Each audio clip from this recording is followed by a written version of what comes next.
Bismillahirrahmanirrahim. Assalamualaikum warahmatullahi wabarakatuh. Terima kasih atas kesempatan yang telah diberikan kepada saya. Perkenalkan, nama saya Nursila Alisi, tambuk F1C117083. Saya merupakan mahasiswa jurusan Kimia, Fakultas Matematika dan Ilmu Pengetahuan Alam, Universitas Haloleo. Di sini, saya akan mempresentasikan mengenai PPT saya, yakni dengan judul Sintesis Hijau Nanopartikel TiO2 menggunakan ekstrak daun Jatropha curcas untuk degradasi fotokatalitik air limbah penyamakan kulit, di mana ini merupakan salah satu tugas dari mata kuliah sintesis senyawa anorganik. Adapun topik pembahasan yang akan dibahas pada kesempatan kali ini yaitu mengenai pertama itu introduce, kedua itu eksperimental, kemudian hasil dan pembahasan. Baiklah, langsung saja masuk pada pokok pembahasan yang pertama yaitu pendahuluan. Penyamakan kulit adalah salah satu pemain kunci dalam perekonomian negara-negara berkembang. Namun, ini juga dianggap sebagai sumber utama pencemaran lingkungan yang disebabkan oleh limbah cair yang berpotensi beracun dan berbahaya yang menciptakan citra negatif di masyarakat. Air limbah yang dikeluarkan dari penyamakan kulit ditandai oleh warna coklat tua, bau tidak enak, pH tinggi, COD, BOD, TDF, fosfat, nitrat, dan berbagai bahan kimia organik yang sangat beracun dan logam berat. Teknologi nano menawarkan potensi besar untuk pengembangan teknologi pengolahan air dan air limbah generasi mendatang dan dapat mengganti teknologi pengolahan air limbah konvensional. Nanopartikel semakin banyak diterapkan untuk pengolahan dan pemurnian air limbah karena reaktivitas dan tingkat fungsionalisasi, luas permukaan yang besar, sifat-sifat yang tergantung pada ukuran, dan lain-lain. Selain itu juga, nanopartikel, khususnya titanium dioksida yang disintesis secara kimia, TiO2, telah banyak diterapkan dalam pengobatan fotokatalitik limbah industri. Perawatan fotokatalitik berbasis TiO2 berukuran nano adalah metode yang sangat efektif untuk degradasi dan detoksifikasi polutan organik dan anorganik dari limbah industri. Sintesis hijau adalah cara sederhana, ramah lingkungan, dan kurang toksis dalam mensintesis dari bahan-bahan yang dapat enzim.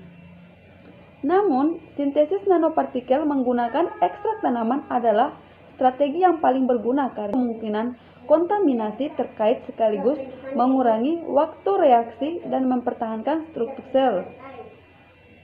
Selain itu, penerapan nanopartikel hijau untuk pengolahan air limbah industri bisa menjadi strategi yang sangat baik untuk mengatasi pencemaran lingkungan. Dapat dilihatnya masuk pada pokok pembahasan yang kedua yaitu mengenai eksperimental. Adapun yang pertama yaitu sintesis hijau nanopartikel TiO2. Pertama, secara menyeluruh dengan air didih untuk menghilangkan partikel debu yang terkait dan memotongnya menjadi bagian yang sangat tajam dan kemudian dikeringkan di bawah sinar matahari. Selanjutnya, 20 gram daun Jatropha curcas direndam dalam 100 ml air didih dan direbus pada suhu 80 derajat Celcius selama 40 menit untuk persiapan ekstrak daun. Kemudian, ekstrak daun yang diperoleh disimpan untuk pendinginan pada suhu kamar, disaring menggunakan kertas wetman, dan digunakan untuk sintesis hijau nanopartikel TiO2. Untuk sintesis hijau nanopartikel TiO2, kemudian ditambah ke 80 ml ekstrak daun, saring dalam perbandingan 1:1 dengan pengadukan kontinu pada suhu kamar. Perubahan warna dari transparan ke coklat keputihan dalam larutan diamati dalam waktu 20 menit.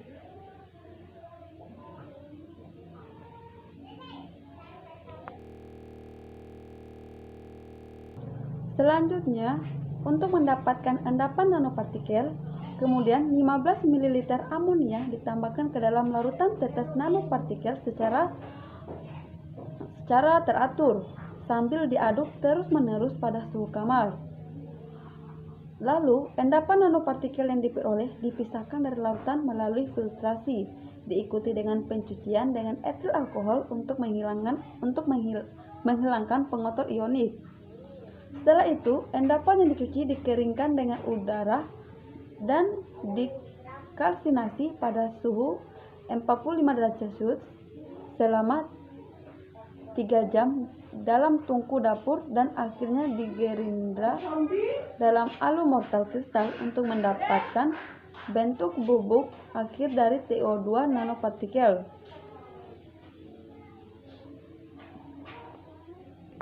Sehingga dapat dilihat pada gambar di samping, mekanisme reaksi yang mungkin dari sintesis hijau nanopartikel TiO2 dapat diilustrasikan pada gambar yang di samping tersebut.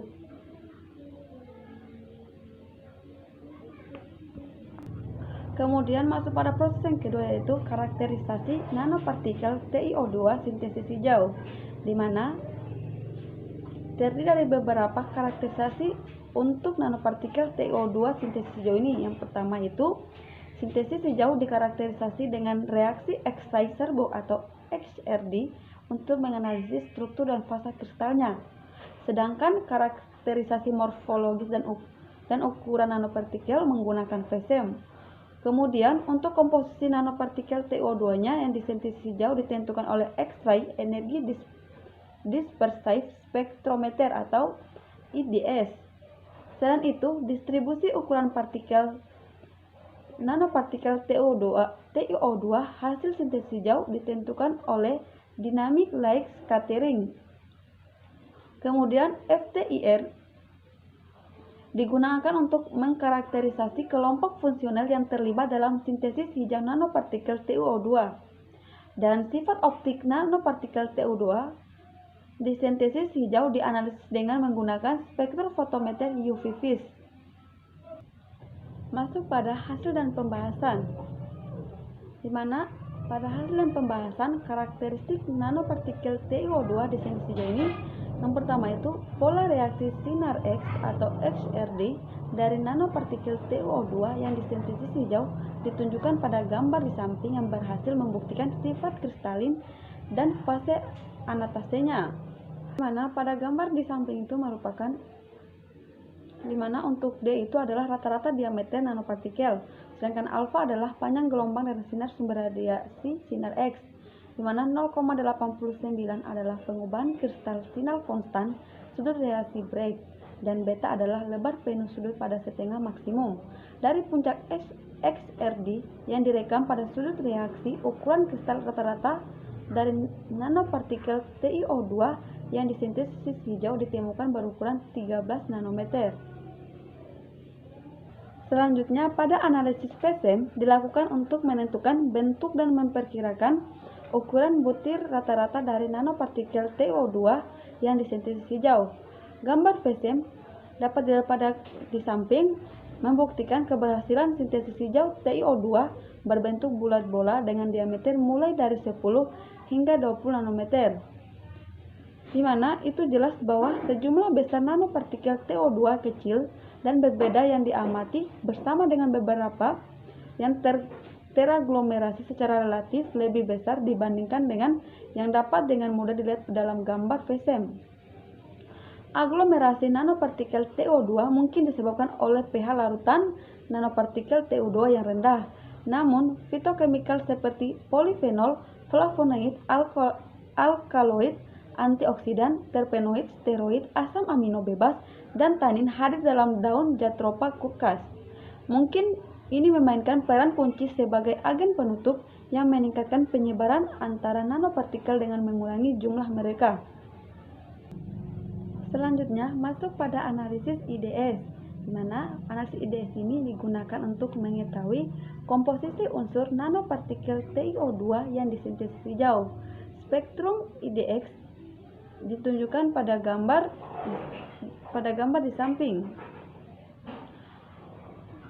di mana dapat dilihat pada gambar itu dapat diungkapkan bahwa kemurnian sampel sebagai titanium dan oksigen hadir dalam sampel dengan persentase berat 34% dan 23%, dan persentase atom masing-masing 13% dan 26%. Ini semakin mengukuhkan sintesis hijau nanopartikel TiO2.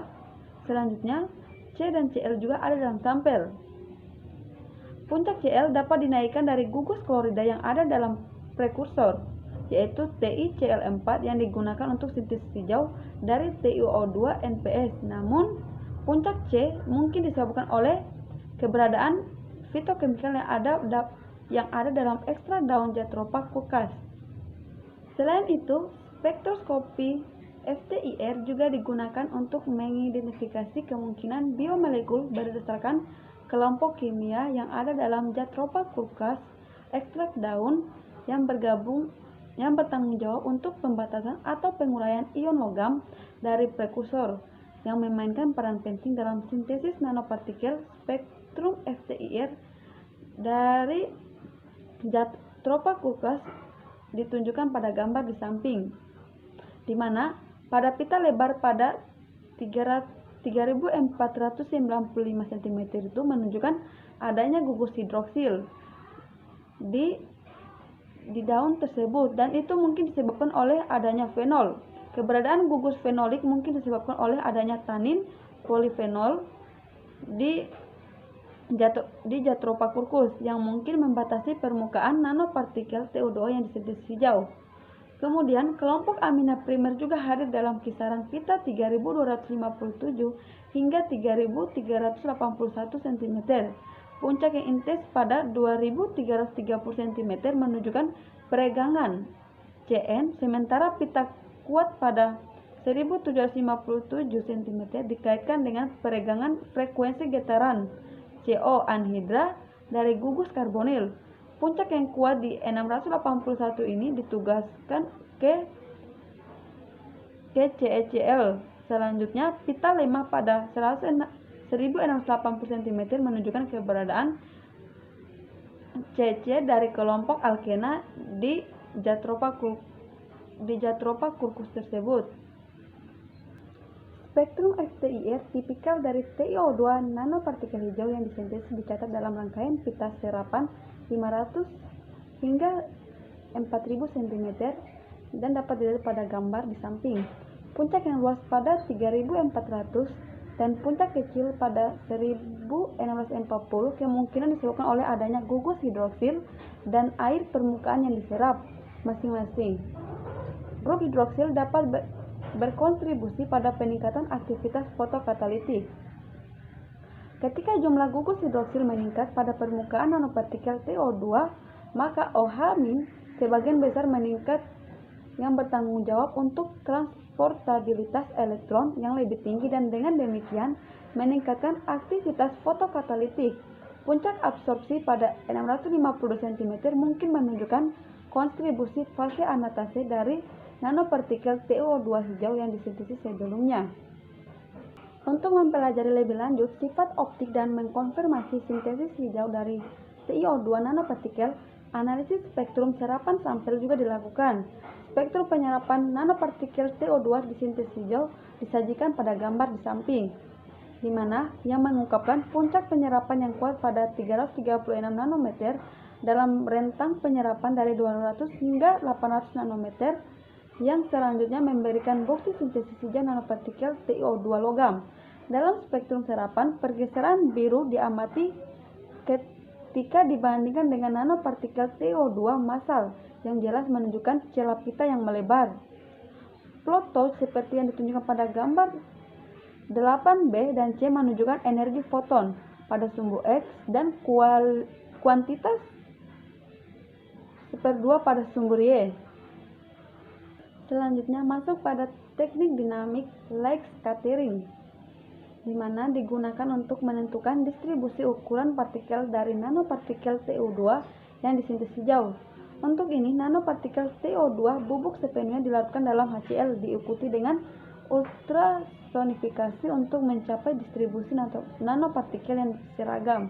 Untuk persiapan larutan representatif yang digunakan untuk menentukan distribusi ukuran partikel. Plot DLC seperti yang ditunjukkan pada gambar di samping, di mana mengungkapkan bahwa intensitas maksimum diperoleh pada ukuran partikel rata-rata 75 nanometer, yang selanjutnya memberikan bukti sintesis hijau TiO2 nanosize. Ini selanjutnya membenarkan kisaran ukuran partikel nanopartikel TO2 hijau yang disintesis sebagaimana ditentukan oleh studi STEM.